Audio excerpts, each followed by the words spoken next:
based in Mumbai. You might just, before we get on to the technology, you might just give us a little bit of a glimpse as to what's happening in the real estate market in Mumbai.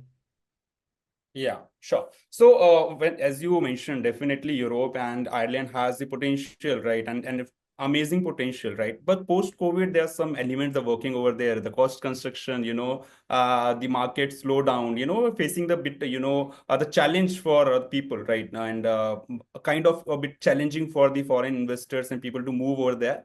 But definitely, putting the technology in this industry, right, will definitely help, and connecting with the industries who are, getting the boom currently, right? As Middle East is the market, Indian real estate is the market, right? These markets are, driven by the growth, actually the growth, right? Not by the sentiments. Definitely there are sentiments, right? They're working behind it, but majorly there are growth, and the market, India market, supporting the buyers to put their money into the properties. So when you talk about the Mumbai,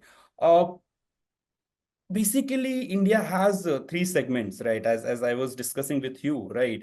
So we cannot generalize the Indian real estate in a common group or in a common sentence, right? So basically we come with a group of three Indias, basically India 1, India 2, and India 3. So when I talk about India 1, India 1 is a segment, right?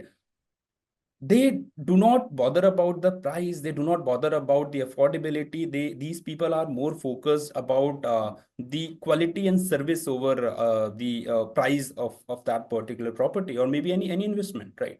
So India 1 is a market which is growing year on year, right? And the second, the major market, we can call it the more than 50%, right, of the load bearer are the India 2. People who are coming from the tier 2 cities, basically the non-metropolitan cities, right? These are the aspirational people, right? They basically try to buy their first home, to make sure their generational, wealth is getting built, right? They want their kids to be in the secure and independent houses, right? That's why they are trying their best and hard to get the first home of the generation, the second home for their next generation. And then there is a segment of India 3, right, which is basically the affordable housing.